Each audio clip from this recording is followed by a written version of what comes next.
হেই guys, আসসালামু আলাইকুম। Welcome back to MNK lifestyle. কেমন আছেন আপনারা সবাই? আশা করছি সবাই ভালো আছেন। তো আজকে একটি ডেইলি ভ্লগ স্টার্ট করতে যাচ্ছি। আমি সারাদিন কি করি সেটাই দেখাবো। তো সকালটা আমি শুরু করেছি আমার ছোট ভাইয়ের রুম থেকে। ছোট ভাইয়ের রুমেই আজকে আমি ছিলাম। তো সকালবেলা আমার ছোট বাবুকে আমার আম্মুর কাছে দিয়ে দিয়েছি, সে আম্মুর সাথে ঘুমাচ্ছে। তো এখানে আমার কিছু কাজ থাকার কারণে তাকে আমি সময় দিতে পারবো না, তাই আম্মুর কাছেই দেওয়া মূলত। তো এখানে সকালবেলা ভোরের দিকে আমি উঠেছিলাম, কিন্তু ফ্রেশ হতে হতে দেখা যায় যে বাহিরে আলো ফুটে গিয়েছে। তো এখানে দেখছি যে বাহিরে অনেক বৃষ্টি ছিল। তো আমাদের উঠানটা একদমই ভিজে গিয়েছে। সো বাইরে যাওয়া বা হাঁটা আজকে পসিবল ছিল না। তো আমি ভাবলাম যে না, ঘরেই আমি ওয়ার্কআউট স্টার্ট করে দিই।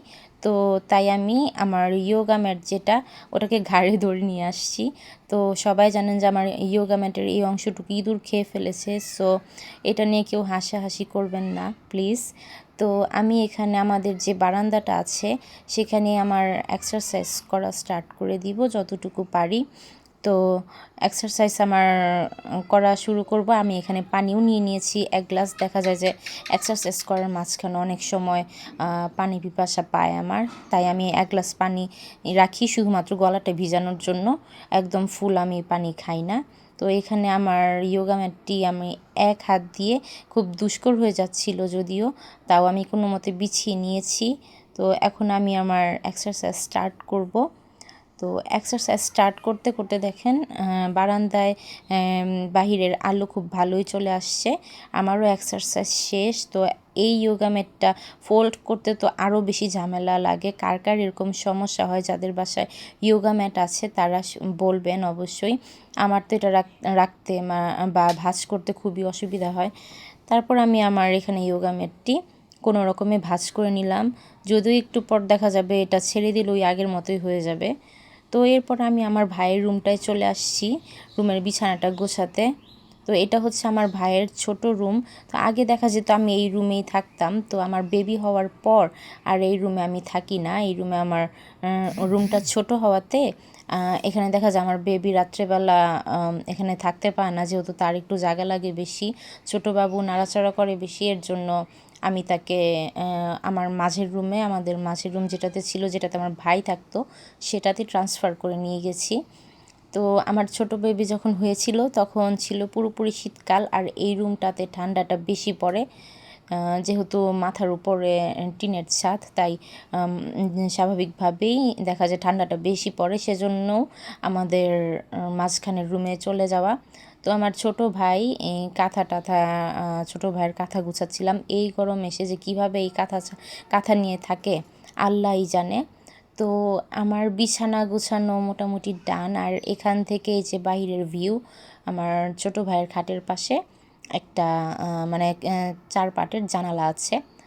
আর এখানে আমি আমার ছোটো ভাইয়ের রুমটা দেখাচ্ছি। ছোট বাচ্চা ঘরে থাকলে যা হয়, সারা ওয়াল দাগিয়ে রেখেছে। এই ওয়ালের দাগগুলো আর তোলাও যায় না। আর এখানে দেখাচ্ছি কিছু দৃশ্য। এই দৃশ্যর প্রথম যেটা এখন দেখাচ্ছি, এটা আমার বড় বোন আর্ট করেছে। আর উপরের যে দৃশ্য ওটা আমি আর্ট করেছি, আর নিচেরটা আমার ভাগ্নি। দেখতে গেলে আমার ভাগ্নিরটাই সবচেয়ে বেশি সুন্দর হয়েছে। আর এগুলো সব হচ্ছে আমার আনাড়ি হাতের কাজ। আর ওই সাইডেরটাও আমার করা, ওই যে গাছ নৌকা, ওইটার যে দৃশ্যটা দেখা যাচ্ছে। আর আমার বোন প্রথম যে দৃশ্যটা দেখালাম, ওটা আমার বোনের করা। এই দৃশ্য সারা জীবন আমার বোন এই একটা দৃশ্য এঁকেছে। এছাড়া আমার বোন অন্য কোনো দৃশ্য পারে না। তো এটাই ছিল আমার মানে আগে একটা শখের কাজ, এখন আর করা হয় না তেমন একটা আর্ট।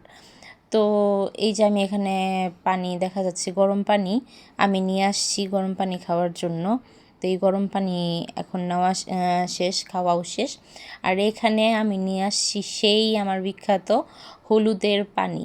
আমি যে কি দুষ করে বা কি ভুল করে এই হলুদের পানিটা নিয়ে আসছি আল্লাহই জানে। কিন্তু যেহেতু হলুদ কিনেছি, জিনিস নষ্ট করা ঠিক না, টাকা দিয়ে কেনা, তাই আমি এই হলুদগুলো কেটে কেটে এভাবে নিয়েছি গরম পানিতে, কুসুম গরম পানিতে নিয়েছি। এখন আমি এটা খাবো। তো খেতে খেতে একটু বাহিরের ভিউ দেখাচ্ছিলাম। দেখেন সকালবেলা বৃষ্টি, আর ভোরের দিকে বৃষ্টি ছিল, আর এর কিছুক্ষণ পরেই দেখি বাহিরে অনেক রোদ, ভালোই রোদ উঠেছে। আর এখানে একটু দেখিয়ে দিলাম আর বাইরে যে সমস্ত ছোট ছোট ন্যাকড়া দেখছেন এগুলো হচ্ছে দেখা যায় যে বাহিরের বিভিন্ন সময় বিভিন্ন কিছু মোছা হয়, তো ওগুলা রেখে দিই, অনেক সময় ঘরেও ব্যবহার করি। তো সকাল সকাল সবজি, রুটি, সালাদ এগুলো খেয়ে নিলাম। এটা ছিল আজকের ব্রেকফাস্ট। আর এইখানে মাঝের রুমে চলে আসছি বিছানা গুছাতে। বিছানা গুছাতে গুছাতে একটু গানও শুনছিলাম।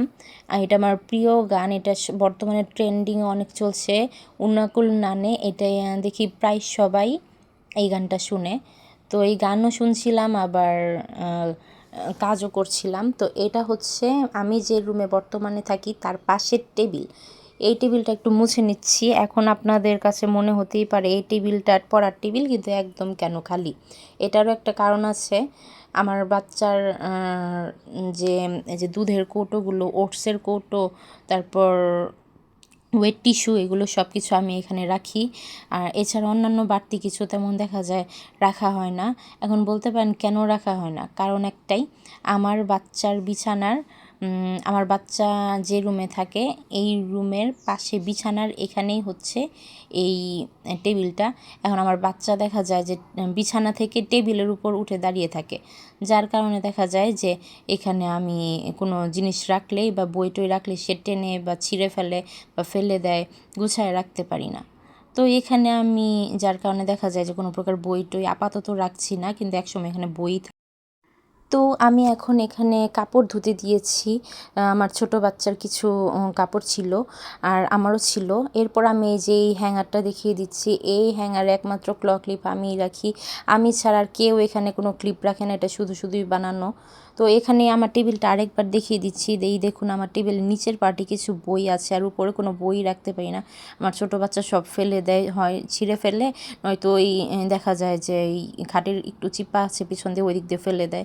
তো যার কারণে এখানে কোনো বই রাখতে পারি না। নিচে থেকে ফেললে দেখা যায় যে আমরা সেটা রাখতে পারি বা গুছিয়ে রাখতে পারি, সেজন্য নিচে বই রেখেছি। নিচে তেমন একটা সে ধরেও না, কিন্তু উপরে বই রাখতে পারি না। তো আমি এখানে একটু আমড়া কেটে নিয়েছিলাম কাজ শেষ করে, আমড়া খাচ্ছিলাম। আমড়া আমার খুবই প্রিয় একটা সিজনাল ফ্রুট, এটা আমার খুবই ভালো লাগে। তো আমি এখানে একটু আমড়া নিয়ে নিয়েছি। আর এই ফাঁকে তখন আমি দেখি আমার ওই রুম থেকে, আমার ছোট ভাইয়ের রুম থেকে কিসের যেন একটা আওয়াজ পাচ্ছিলাম। তো আমি গিয়ে দেখি যে আমার ছোট বাচ্চা এখানে চাল ফেলে একাকার অবস্থা। মানে সে চাল নিয়ে খেলতে এত বেশি পছন্দ করে। সবাই একটু প্লিজ মাশাল্লাহ বলে দিবেন আমার ছোট বাবুটার জন্য, আর সবাই দোয়া করবেন আমার ছোট বাবুর জন্য, সে যাতে ভালো থাকে। সে দেখেনি যে আমাকে দেখে মানে বুঝতেছে না কী করবে সে। আর এখানে চাল রাখাই যায় না তার জন্য, কিন্তু এছাড়া আমাদের চাল রাখার আর জায়গাও নাই। তো তাকে কোনো মতো একটু হ্যান্ডেল করে এসে আমি এখানে চলে আসছি কাপড়গুলো উঠাতে। কাপড়গুলো ধোয়া হয়ে গেছে, তো এইভাবে আমি সবগুলো কাপড় আমি উঠিয়ে নিচ্ছি। তো দেখা যায় যে বিভিন্ন প্রয়োজনে সকালবেলা কাপড় ধুতেই হয়।